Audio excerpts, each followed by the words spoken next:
هذه سبيلي أدعو إلى الله على بصيرة أنا ومن اتبعني وسبحان الله وما أنا من المشركين.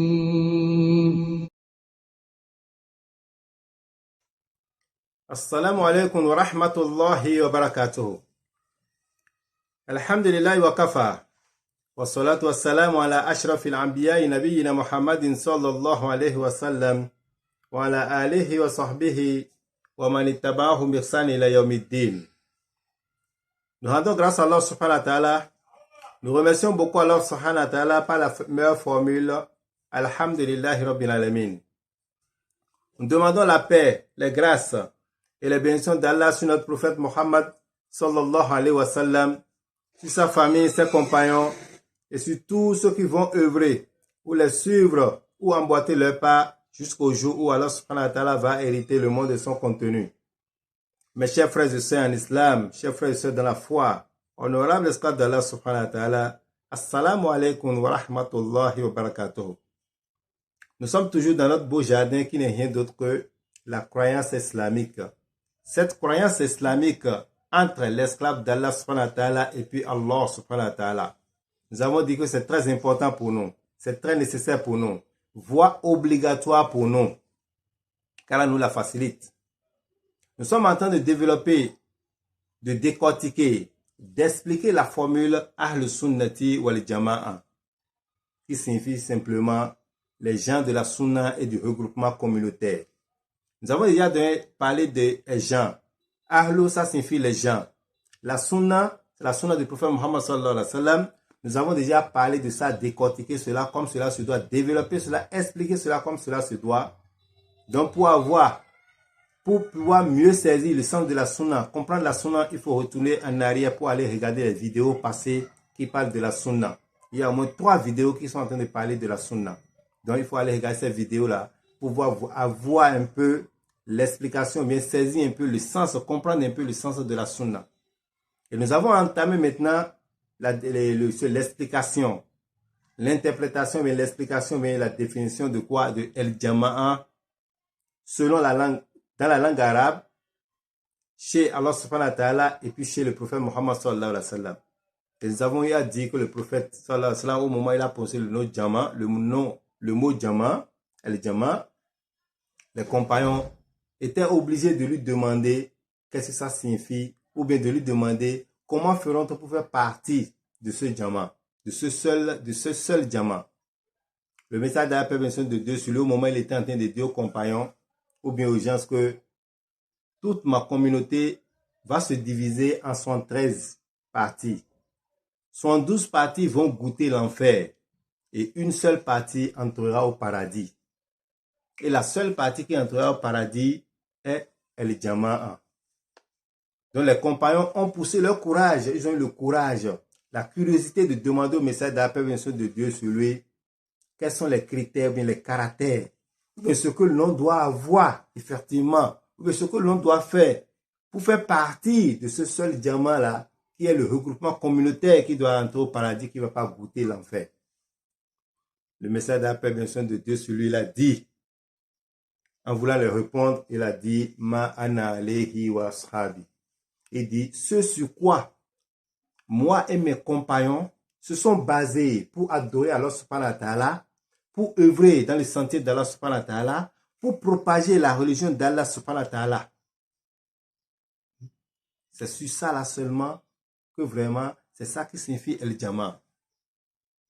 Pour plus d'explications, ça signifie simplement ceux qui vont adorer Allah subhanahu wa ta'ala, qui vont œuvrer dans le sentier d'Allah subhanahu wa ta'ala, qui vont propager la religion d'Allah subhanahu wa ta'ala avec le Coran, la sunna du prophète Muhammad sallallahu alayhi wa sallam, selon la compréhension des compagnons du prophète Muhammad sallallahu alayhi wa sallam. Donc le sens de Jama, c'est ce que le prophète a donné, sallallahu alayhi wa sallam. Et nous avons eu à dire que pour faire partie de ce Jama, tu peux être seul, tu peux être en groupe. Ça signifie vraiment qu'il faut être toujours sur ma ana alayhi wa sallam.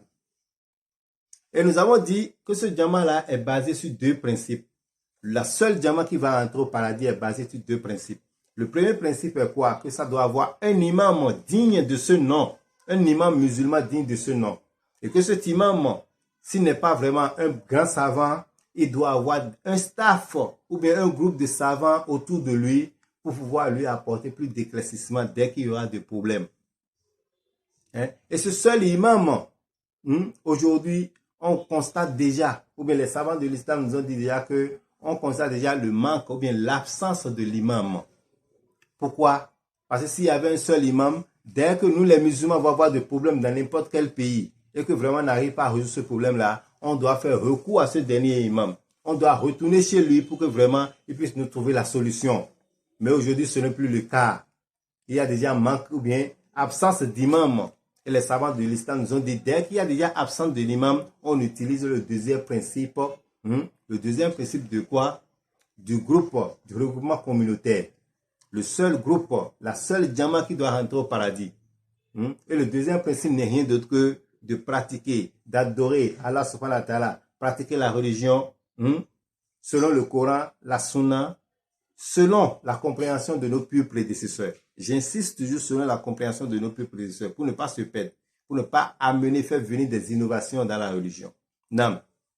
Donc, les savants de l'islam nous ont dit que Iza roba imamul jama'a nakumu biqamati din bi anfusina. Donc, si on a manque d'imam, c'est à nous-mêmes maintenant de commencer par s'organiser entre musulmans pour pouvoir vraiment donner le meilleur d'entre pour pouvoir propager la religion d'Allah, pour pouvoir faire des appels dans le sentier d'Allah subhanahu wa ta'ala. Donc de là, les savants ont déjà parlé de ça longtemps. Mais je vais donner un résumé de ce que j'ai trouvé dans un livre, par exemple, le livre de notre imam Abul Ma'ali al-Khuwaini, rahimahullah. Son livre intitulé Riyasul Umam. Riyasul Umam, écrit avec Gain. Les savants, une partie des savants ont dit que dès qu'on a déjà absence de l'imam, comment on va s'organiser?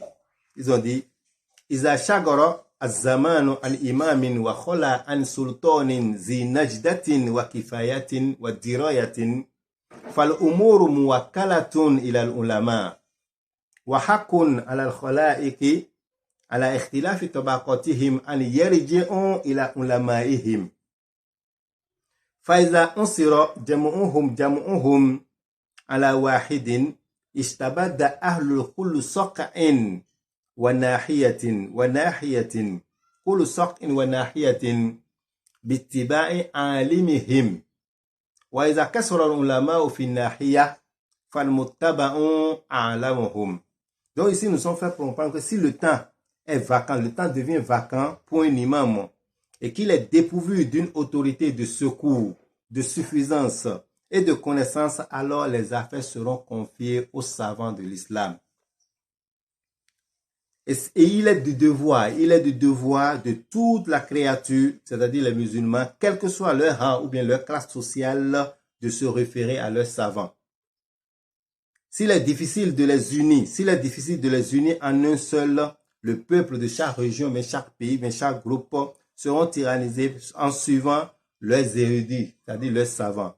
Et s'il y a beaucoup d'érudits ou bien de savants dans les régions, dans des pays, dans des districts, alors on doit choisir les meilleurs savants pour leur confier nos affaires. Ça dit simplement que ici, on nous fait comprendre que quand on constate déjà la présence ou bien l'absence de l'imam, nous les musulmans, on doit s'organiser. On ne va pas se laisser diriger par le diable. Non, on est obligé de s'organiser pour que ce soit en groupe, dans chaque pays, dans chaque province, dans chaque région, dans chaque district, dans chaque banlieue. On doit s'organiser pour pouvoir lutter dans le sentier d'Allah subhanahu wa ta'ala, pour pouvoir propager la religion d'Allah subhanahu wa ta'ala, pour pouvoir apprendre à mieux adorer Allah subhanahu wa ta'ala. Donc ça a provoqué, cette organisation a suscité ce qu'on constate aujourd'hui, beaucoup de groupes d'appel à l'islam. Beaucoup de groupes d'appel à l'islam. Ça, c'est pas interdit en islam. Et ceux qui sont les dirigeants de ce groupe-là ne sont rien que des savants de ce groupe-là. Et c'est à cause de ça qu'on constate aujourd'hui beaucoup de groupes aujourd'hui, de par le monde entier, dans tous les pays là où il y a les musulmans, vous allez avoir des groupes de dawa, des groupes d'appel à l'islam, des groupes d'organisation pour pouvoir œuvrer, lutter, propager la religion d'Allah subhanahu wa ta'ala. C'est une bonne chose. Mais de grâce, il faudrait faire très attention. Ici, il y a ce qu'on peut appeler Jama'atu Dawiya et Jama'atu Aqadiyya. C'est-à-dire, aujourd'hui, on peut considérer que nous pouvons distinguer deux sortes de groupes. Un groupe qui est accepté par l'islam et un autre groupe qui sera rejeté par l'islam. C'est-à-dire le groupe qui va goûter l'enfer, selon le hadith que le prophète nous a donné, que sa communauté se divisera en 113 parties. 112 parties iront à l'enfer, vont goûter l'enfer, et puis la seule groupe, le seul groupe qui est le regroupement communautaire va entrer au paradis. De là, on a des groupes qu'on peut appeler aujourd'hui, les groupes de Dawa, pour appeler aujourd'hui que Jama'atu Dawiya. Jama'atu Dawiya, ce qu'on peut désigner par ça, ce sont des groupes d'appel à l'islam, ou bien de propagation de l'islam, dont leur source, ou bien leur fondement, leur méthode de travail, leur principe de base, tout ça là est basé sur ma ana alayhi wa sahabi. Il faut faire très attention. C'est-à-dire est en conformité,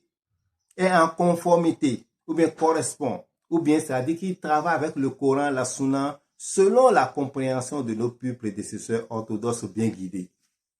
Maintenant, le deuxième groupe qui est rejeté par l'islam, qu'on peut appeler le groupe de Jama'atu Aqadiyya.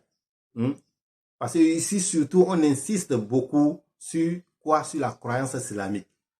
Donc, ces groupes-là sont rejetés. Et à titre d'exemple, ces groupes-là sont nombreux aujourd'hui. Ils sont nombreux.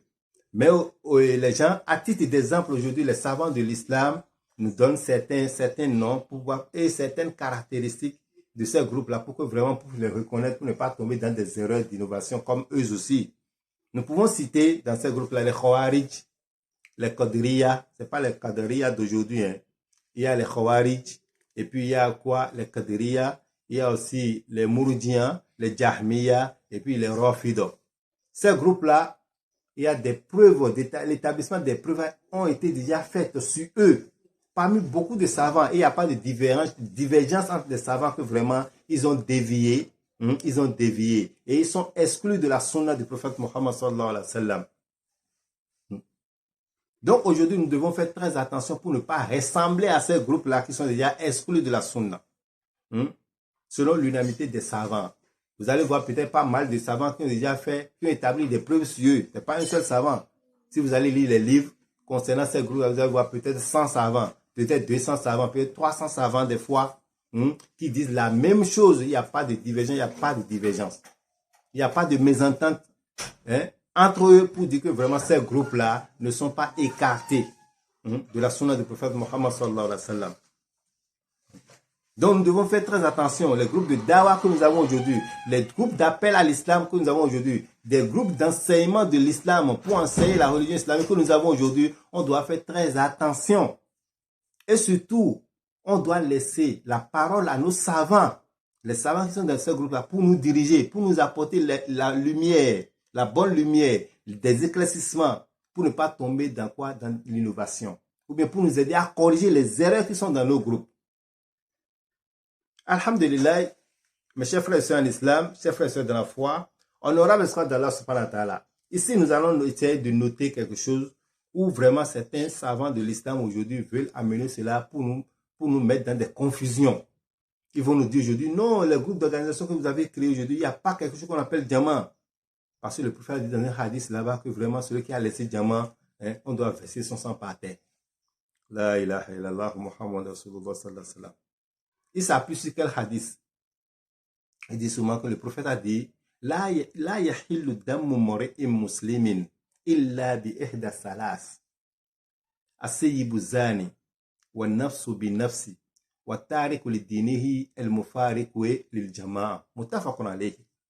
Donc le prophète a dit La yahillu dammu muri'in muslimin illa bi ihda salas. Que vraiment, d'après Ibn Mas'ud, le message d'après de Dieu sur lui a dit que la vie de tout musulman est inviolable, excepté dans 3 cas. Le premier cas, c'est l'adultère. C'est-à-dire quelqu'un qui a déjà fait le mariage, et après ce mariage-là, il est allé commettre l'adultère avec une autre femme. Donc, on peut verser son sang par terre. Mais avant de verser ce sang-là, on doit établir déjà, la preuve doit être établie, les conditions doivent être remplies. Et ceux qui sont dignes pour établir cette preuve-là, ce n'est pas moi et toi. ce sont les autorités musulmanes dignes de ce nom. Les autorités, je dis bien les autorités musulmanes dignes de ce nom. Deuxième chose, an-nafsu bin-nafsi, celui qui a tué volontairement, on dit l'homicide volontaire, celui qui a tué volontairement. Il n'a pas commis d'erreur, il n'a pas le surménage, ou bien il n'a pas fait ça avec d'erreur. Il sait pertinemment que ce n'est pas pour il est allé tuer son frère musulman. Et ils ont fait des enquêtes pour établir cette preuve sur les conditions, cette preuve-là sur lui, et les conditions sont remplies. Et ceux qui sont destinés à faire ça là, ce sont quoi? Ce sont les autorités musulmanes dignes de ce nom. Ce n'est pas donné à moi, ce n'est pas donné à toi. Et là où nous on va essayer que on dit ici l'apostasie et la rébellion contre la communauté. C'est-à-dire contre quoi? Le regroupement communautaire. C'est là vraiment dont moi je vais parler. C'est-à-dire, il faut me dire, le prophète a dit que celui qui laisse Djama, on peut déjà verser son sang par terre. Et vous me dites, c'est pour ça qu'on vous dit que si vous êtes Djama, effectivement, si quelqu'un quitte votre Djama, les Djama d'aujourd'hui, si quelqu'un quitte ce Djama là, ce groupe-là, pour aller dans un autre groupe, ou bien il dit même qu'il ne veut même pas, à cause des petits problèmes, peut-être il y a un petit problème, ou bien il y a une mésentente, ou bien il a constaté qu'il y a des innovations dans le groupe et il a laissé le groupe. Quand il a laissé le groupe, il continue toujours d'être musulman. On va vous dire, non, il n'y a pas de groupe parce que normalement, vous devez le tuer. Vous devez verser son sang par terre. Non, l'islam n'a jamais dit ça. Ça veut dire que celui qui dit ça, il n'a pas la compréhension de Djama ici. El Mufari Kouli Djama. Avant ça, là, ils ont dit, Atari Kouli Diniri. C'est-à-dire celui qui a laissé la religion islamique. Quand il a fini de laisser cette religion islamique là, il a fini de laisser, il est devenu rebelle encore contre les musulmans. On parle de celui-là. On parle de celui-là. Ce n'est pas quelqu'un qui a quitté votre groupe que vous allez dire que vous avez versé son sang par terre. Non, parce qu'il a quitté votre groupe à cause des mésententes. Ce n'est pas de ce groupe-là. Le prophète n'est pas en train de parler de ce groupe-là. Non. Le mot Djama qui est ici, là, ça signifie seulement que la seule Djama qui veut rentrer au paradis, qui est quoi? Le regroupement communautaire. Donc, tous les Djama que nous avons aujourd'hui de par le monde entier, ils feront partie de ce seul Djama-là, dès que leur source, leur fondement, leur méthode de travail sera en conformité avec ma ana alayhi wa sahabi. Sallallahu alayhi wa sallam. Sallallahu alayhi wa sallam. Ça, c'est le vrai sens même. Sallallahu alayhi wa sallam. Si quelqu'un, même s'il a le doctorat, même s'il a fait le master, il te donne un autre sens, il faut lui dire non, il est en train de mentir. Car là, nous préserve des mensonges. Non? Donc, dans ce cas, la balle maintenant est lancée. La balle veut être lancée dans le cadre de nos savants qui sont dans ces groupes-là. Les savants qui sont dans ces groupes. Je vais donner l'exemple, je vais essayer de donner le nom de certains groupes que je connais de par le monde entier pour pouvoir illustrer, pour qu'on puisse comprendre un peu ce que je suis en train de dire. Par exemple, nous avons les groupes de TMC. Les groupes de TMC. Parce que ces groupes-là sont groupes d'organisation d'appel à l'islam. C'est partout dans le monde entier aujourd'hui. Que ce soit en France, que ce soit aux États-Unis, que ce soit à Londres, que ce soit au Nigeria, que ce soit au Bénin, que ce soit à Abidjan. Partout dans le monde entier aujourd'hui, on a les groupes d'appel à l'islam. Des groupes de propagation de l'islam aujourd'hui. Mais les groupes dont je connais les noms, je vais essayer de citer ça un peu pour pouvoir illustrer un peu ce que je suis en train de dire. Nous avons par exemple les groupes de TMC, Tadomun, Ahl Sunna et Salafiya, groupe de salafistes. Nous avons groupe de quoi? Salafistes. Nous avons les groupes de Jamaat Tabligh. Nous avons aussi les Jamaat de Ikhwan. Nous avons les Jamaat de Madakhila. Nous avons aussi les Nasfat. Nous avons aussi les Nasfat. Nous avons aussi les Soufis. Dans les Soufis, nous avons les Jamaat de Tijaniya. Nous avons les Tijaniya, les Qadiriya. Nous avons les Rifaiya, etc. Tous ces groupes-là, tous ces Jamaats-là feront partie du seul Jama, de la seule Jama, ou bien du seul groupe qui est le regroupement communautaire dont le prophète Mohammed sallallahu alayhi wa sallam a donné la balance pour pouvoir se peser, qui n'est rien d'autre que man ali wasabi. Tous ceux-là vont faire partie de ce seul groupe-là, tant que leur fondement, leur source, leur méthode de travail sera en conformité avec ma ana alayhi wasabi. C'est-à-dire qu'ils seront inclus dans ce groupe-là. Quand on parle de seul Jama, la seule Jama dont on parle là, c'est un Jama qui est regroupé, qui est constitué des Jama aujourd'hui. On peut avoir des Jama depuis les musulmans depuis la France, les musulmans depuis l'Arabie Saoudite, depuis le Koweït, depuis le Nigeria, depuis le Bénin, depuis des groupes de musulmans qui sont venus. tant que, ou bien dès que tous ces groupes-là, leur source ou bien leur fondement, ou bien leur croyance croyance islamique sera en conformité avec quoi? Ma'ana alayhi wa ashabi, c'est-à-dire simplement avec le Coran, la Sunna. Selon la compréhension de nos pieux prédécesseurs, ça veut dire qu'ils feront partie du seul groupe, le groupement communautaire qui va rentrer au paradis. Car on nous donne la meilleure compréhension. Donc aujourd'hui maintenant, la balle est lancée dans le camp de nos savants aujourd'hui. Nous les savants, on doit avoir peur d'Allah subhanahu wa ta'ala. On doit avoir la crainte d'Allah subhanahu wa ta'ala. Nous sommes allés étudier la religion. On a eu des diplômes. On a eu le doctorat. On a eu le master. On a eu la licence. Tout ça là. Et ces groupes dont je suis en train de dire là, ils nous ont fait confiance. Ils nous ont pris comme des dévanciers, comme des guides, comme des imams. Comme des imams pour pouvoir les diriger. Mais il faudrait que vraiment on fasse très attention pour ne pas mentir. On est en train de mentir. Il faut leur dire la vérité. Il faut leur dire la vérité. L'islam n'interdit pas d'avoir tous ces groupes-là. Mais ce que l'islam veut de nous aujourd'hui, ce n'est pas les noms là qui nous concernent. Les noms ne veulent rien dire. C'est ce qu'on est en train de faire dans ce groupe-là. C'est ça qui concerne l'islam. C'est ça qui concerne l'islam. Donc, ce que les savants de l'islam doivent faire aujourd'hui dans ces groupes-là aujourd'hui. Parce qu'il y a des sages dans ces groupes-là qui nous ont fait confiance, nous ont pris dans ce groupe-là. On nous achète des voitures, on nous construit des maisons, on nous donne des salaires. Bon, bien vrai que moi, je n'ai encore rien eu jusqu'à présent. Donc, je suis en train de parler en général. Qu'Allah nous aide, peut-être qu'il nous assiste. Parce qu'il n'est pas interdit de prendre de l'argent pour faire dawa. Ce n'est pas interdit.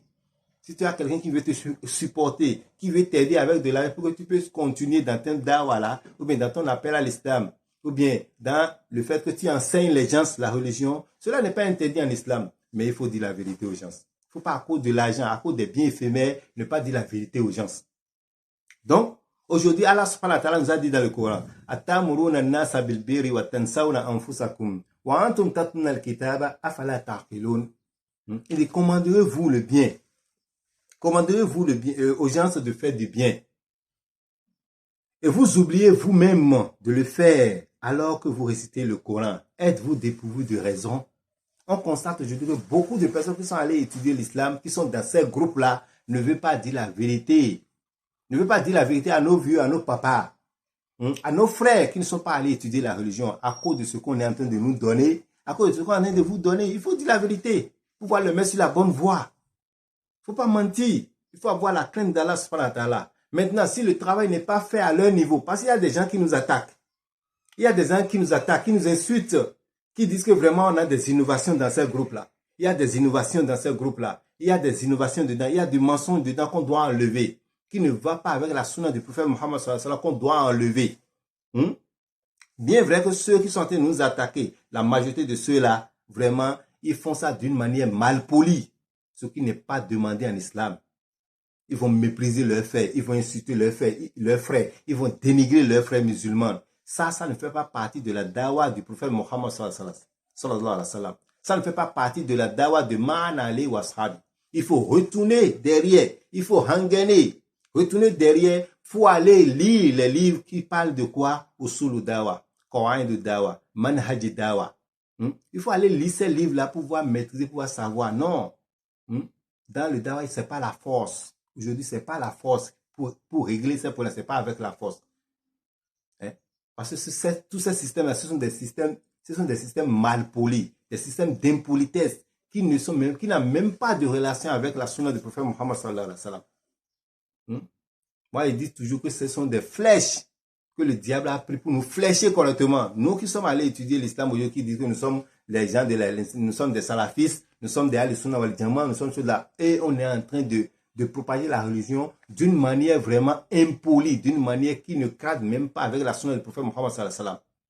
Parce que le prophète, il a fait dawa, les compagnons ont fait dawa, ils ont appelé à l'islam, ils ont corrigé des erreurs entre eux, mais ils ne se sont pas insultés, ils ne se sont pas dénigrés. Ils n'ont pas utilisé la force, non. Même des fois, s'il veut utiliser la force, il a une manière pour que l'autre ne va pas se sentir frustré. Donc, il faut laisser ceux qui sont en train d'insulter. Mais ceux qui sont en train de dire là, ceux qui sont en train de dire qu'il y a des innovations dans nos groupes là, il faut chercher à se corriger. Les sages de chaque groupe, les riches qui sont en train de faire des dépenses énormes, Hein, si ces savants de l'islam aujourd'hui, vous devez faire un autre effort encore d'appeler ces savants-là en cachette, de faire des réunions avec ces savants-là en cachette pour leur demander. Mais voilà, on entend que les gens nous attaquent, les gens nous insultent pour dire que vraiment dans nos groupes-là, dans nos groupes d'appel à l'islam, ce qu'on a fait, que ce soit dans les Tijaniya, les Kaderiya, les Madakhila, les Salafis, les Teblig, les Tadomun, TMC, hein, et Ikhwan, pour ne citer que ceux-là, on dit que vraiment on a des innovations dans ces groupes-là. Hein. Vous qui êtes savants dans ces groupes-là, la balle est lancée dans votre camp. Il ne faut pas se laisser jouer par le diable. Il faut pas voir qu'au des biens éphémères là et ne pas dire la vérité aux gens. Non, il faut leur dire ce qui est là, il faut corriger les erreurs. Donc les sages dans les comités, les sages dans les mosquées, dans chaque groupe, ou bien les riches qui sont en train de faire des dépenses, appelez ces savants-là, faites des réunions en cachette avec eux, pour leur exposer le problème, pour que vraiment ils puissent essayer de régler le problème, de corriger ce qui est erreur là, de corriger ça. On doit corriger les erreurs, on doit enlever ce qui ne va pas avec la sunna du prophète Mohammed sallallahu alayhi wa sallam, on doit enlever ça dans ces groupes-là. On ne dit pas d'éliminer les groupes, c'est impossible d'éliminer les groupes aujourd'hui, mais c'est pas impossible avec les bonnes manières. Avec les bonnes manières et puis de bons prêches, d'enlever ces erreurs-là dans ces groupes-là, qu'Allah nous les facilite. Chers frères et sœurs en islam, chers frères et sœurs dans la foi, honorable esclave d'Allah subhanahu wa ta'ala, qu'Allah nous donne la bonne compréhension de la religion. La croyance islamique est trop douce, c'est doux plus que le miel. Mais il faut faire un effort de travail pour que vraiment ces savants-là puissent travailler effectivement.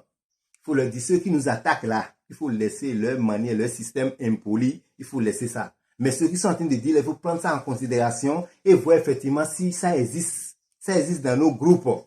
Il y a beaucoup de ces erreurs-là dans tous ces groupes que je viens de citer, qui sont des erreurs d'innovation qu'on doit enlever. Des systèmes qui ne vont pas avec la sunna qu'on doit chercher à enlever. Mais qui peut nous aider à enlever ça? Ce sont ces savants-là, ceux qui sont allés étudier la religion. Ceux qui sont allés étudier la religion.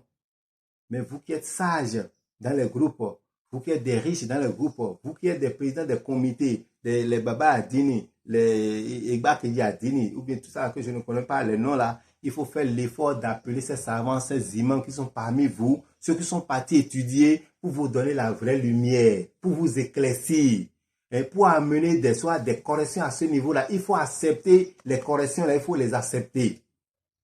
Même si les gens le font des fois d'une manière mal polie, il faut laisser leur manière mal polie, il faut laisser Allah subhanahu wa ta'ala. Allah va les récompenser. Mais nous, on doit accepter la vérité pour pouvoir mériter le paradis d'Allah subhanahu wa ta'ala. Pour pouvoir faire partie du regroupement communautaire de Mohammed sallallahu alayhi wa sallam. Ma ana alayhi wa sahabi. Qu'Allah nous facilite tout cela, qu'Allah nous donne la bonne compréhension. Et quand vous allez appeler ces savants-là aussi, nous les savants aujourd'hui, on n'a pas à avoir peur. Faut se rapporter, on n'a qu'à se rappeler du hadith de Mohammed sallallahu alayhi wa sallam qui a dit awwaluma tusa'aru bihimun naru. Awwaluma tusa'aru man tusa'aru bihimun naru yawm al-qiyamah salasat asnaf. La ilaha illallah Muhammad Rasulullah sallallahu alayhi wa sallam. C'est un hadith qui fait pleurer, qui fait pleurer. Qui fait pleurer. Salasat asnaf. Mujahidun, mutasaddiqun, alimun. Le message de la paix de Dieu sur a dit les premières personnes avec lesquelles Allah va faire la fondation de son feu, la fondation du feu de Jahannama. 3 catégories de personnes. Dans ces 3 catégories-là, il a cité quoi? Les savants de l'islam. Les savants, il a cité les savants qui ne disent pas la vérité, qui ne veulent pas dire la vérité à cause des biens éphémères. Parce qu'ils ont oublié le destin.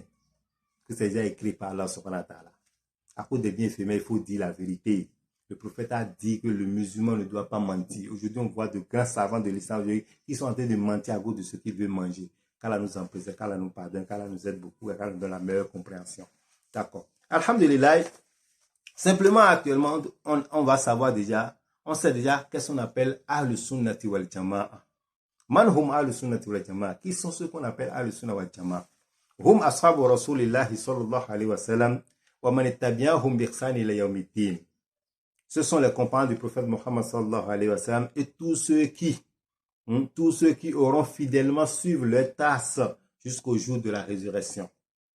Ils sont encore wa hum al-mutamassikuna bil aqidati as-sahihati as-sahihati al-khaliyati min shawa'ibi bid'i wal khurafat. Ce sont ceux qui s'attachent, se donnent à la croyance authentique, exemptés de frétissures, exemptés des frétissures de l'innovation et de la superstition. وهي العقيدة التي كان عليها رسول الله صلى الله عليه وسلم واتفق عليها أصحابه رضوان الله عليهم.